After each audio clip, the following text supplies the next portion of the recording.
Salut à tous, aujourd'hui, durant cette séquence vidéo, on va voir une nouvelle notion qu'on appelle la programmation modulaire. Donc, c'est quoi la programmation modulaire? La programmation modulaire, c'est une technique qui permettant de diviser un problème en sous-problèmes, c'est-à-dire en petits problèmes. Et chaque sous-problème est manipulé ou bien est traité par ce qu'on appelle une fonction. Et c'est quoi une fonction? Une fonction, c'est un bloc d'instructions qui ayant un nom et ayant des valeurs d'entrée qu'on appelle des paramètres et qui renvoient une valeur de sortie. Par exemple, la fonction sin est une fonction à une valeur d'entrée qui renvoie la valeur de sortie. La fonction max aussi est une fonction qui a des valeurs d'entrée qui va renvoyer le maximum. La fonction somme est une fonction qui va renvoyer la valeur de la somme. Tous ce sont des fonctions, soit des fonctions préexistées ou bien des fonctions qui doivent être développées par l'utilisateur ou bien le programmeur. Donc, les fonctions se basent sur un principe très important qu'on appelle DRY. L'acronyme DRY signifie Don't Repeat Yourself, c'est-à-dire on va définir la fonction une seule fois et on va la réutiliser plusieurs fois. Pourquoi? Les fonctions permettant de satisfaire ce principe en évitant la duplication. On utilise les fonctions pour ne pas dupliquer le code n fois, c'est-à-dire on va définir le code une seule fois. En effet, plus un code est dupliqué plusieurs fois dans un programme, plus il sera source d'erreur, notamment lorsqu'on voudra le faire évoluer. Donc, les fonctions se basent sur ce principe. Don't repeat yourself. C'est-à-dire, on va définir la fonction une seule fois et on va faire la réutiliser une fois. Et aussi, on veut, par exemple, faire la maintenance ou bien modifier le code d'une fonction, on va le modifier une seule fois. Et cette modification sera appliquée sur tous les appels de fonctions dans le programme principal. Maintenant, après avoir vu le principe des fonctions, DRY, Don't Repeat Yourself, on va voir maintenant un schéma qui permettant de représenter la programmation modulaire. La programmation modulaire, comme je dis, c'est une technique qui permettant de diviser un problème en sous-problèmes. Et chaque sous-problème est traité par ce qu'on appelle une fonction. Voyons le schéma suivant.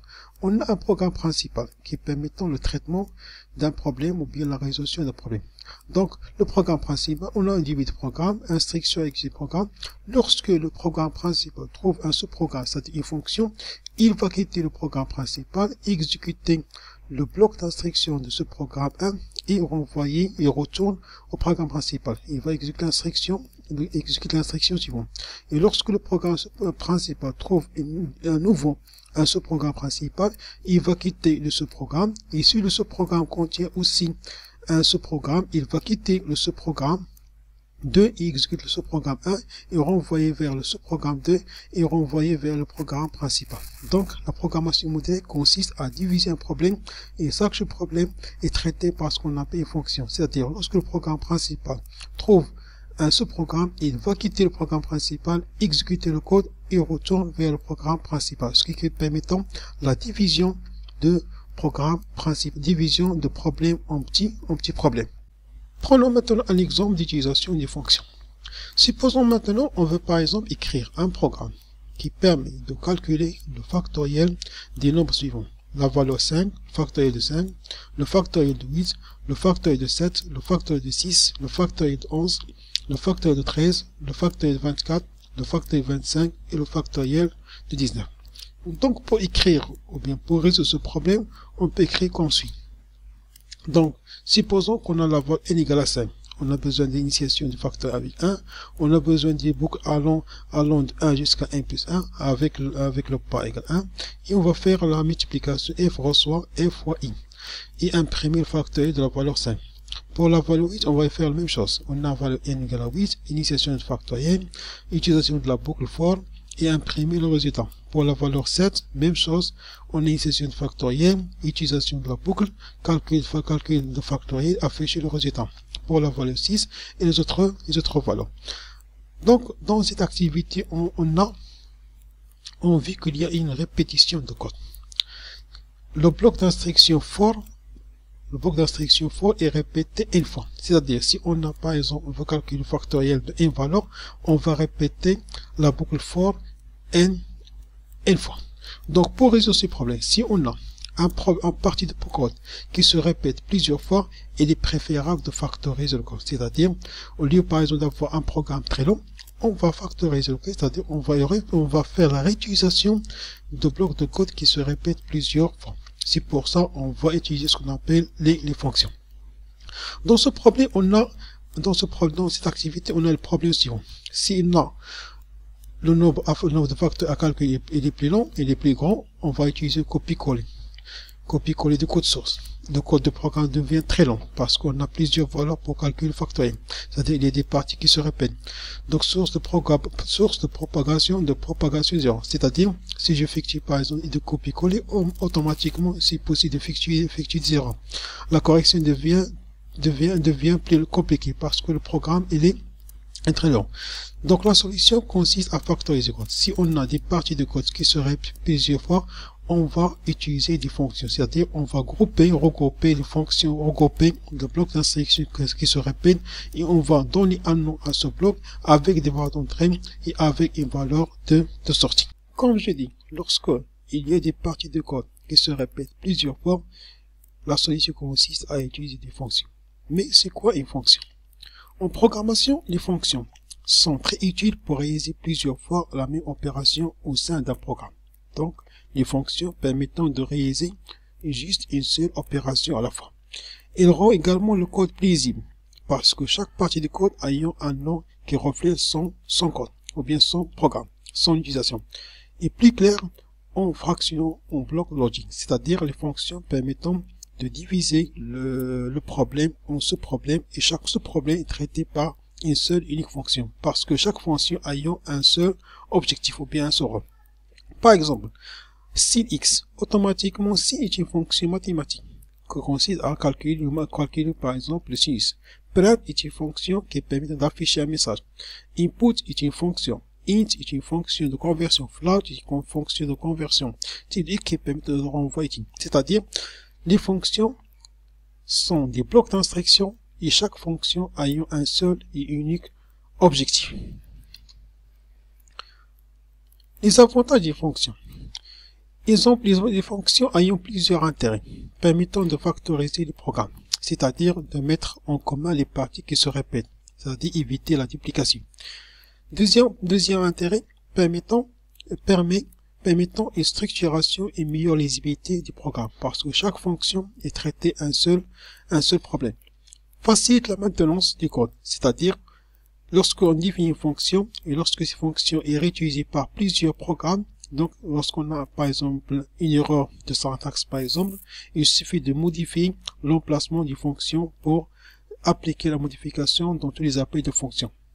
Donc, facilite la maintenance du code, il suffit de modifier une seule fois et automatiquement, il doit appliquer sur tous les appels de fonction.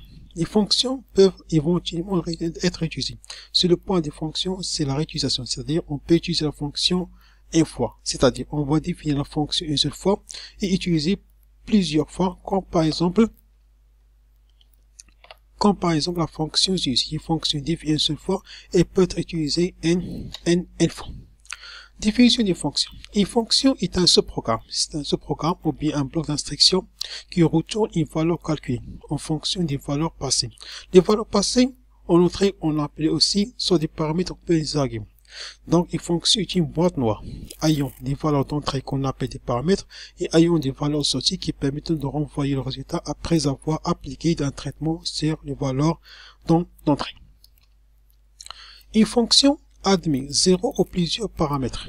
Les paramètres sont les valeurs d'entrée et renvoient éventuellement le résultat. Par exemple, la fonction sin x, la fonction cos, la fonction input, ce sont des fonctions ayant une valeur d'entrée et qui ayant une valeur de sortie. Il y a un type de fonction spéciale qui ne retourne rien, c'est-à-dire qu'on appelle des procédures. Par exemple, la fonction print ayant une valeur d'entrée, un message, mais ne renvoie pas une valeur calculée. Print aussi, permettant pas renvoyer une valeur calculée. La fonction sort qui permettant de classer une structure de données, mais ne renvoie rien. La word qui permettant de mettre le texte en minuscule. Apple permettant de mettre le texte passé un paramètre en majuscule. Donc, il y a deux types de fonctions, soit des fonctions qui retournent une valeur, ou bien des fonctions qui ne retournent rien, qu'on appelle des procédures. Maintenant, passons à la définition des fonctions. Donc, pour définir une fonction sur Python, On commence par le mot-clé diff qui représente le mot-clé define. Après le nom fonction, c'est-à-dire c'est quoi l'objectif de la fonction, le nom doit être significatif. Après, on a la liste des paramètres, on peut avoir 0 ou bien un paramètre, on sépare les paramètres par virgule. Après, entre define et return, on écrit le bloc d'instruction, c'est-à-dire l'ensemble des instructions qui doit être, ou bien le traitement à effectuer sur les paramètres pour avoir une valeur sortie. Et c'est la fonction return une valeur, on va utiliser le mot spécial return qui va envoyer une expression, c'est-à-dire la valeur de retour. Lorsqu'on définit la fonction, maintenant, on va faire l'appel au but d'exécution d'une fonction. Si la fonction renvoie une valeur, on va voir comme notre exemple, on voit une variable qui va recevoir une valeur. On reçoit la valeur, ce qu'on appelle la valeur variable résultat, égale le nom de la fonction. Il doit être le même nom de fonction et la liste des paramètres. Si la fonction comporte deux paramètres, il faut mettre ici deux paramètres. Et une fois on exécute le code, la valeur résultat est stockée dans la variable résultat. Prenons un exemple. Supposons par exemple, on veut par exemple utiliser calculer le factoriel. Donc on va définir la fonction factorielle avec le mot-clé diff. Le nom de la fonction factorielle, ça veut dire le nom doit être significatif. N, c'est la valeur d'entrée. On a le bloc de code qui se répète. On a initiation de variable f, la variable résultat, et la boucle for i, qui varie de la valeur 1 jusqu'à la valeur 1 plus 1, et la multiplication f reçoit f fois i. Et return et f, dans ce cas, ça va envoyer le résultat du factoriel. Lorsqu'on définit ce bloc, c'est-à-dire lorsqu'on définit cette fonction, on peut utiliser fonction info. On va faire la réutilisation de fonction info. Prenons un exemple d'exécution. Suppose on a n égale à 5, résultat, la variable résultat, c'est-à-dire la variable qui reçoit le résultat après l'exécution de la fonction. Le nom de fonction doit être le même, et n qui représente la valeur d'entrée, dans ce cas c'est la valeur 5. Après l'exécution de ce programme, on affiche le résultat, print le factoriel de quoi? De n et résultat. Dans ce cas, il va afficher le factoriel de 5 et la valeur 120.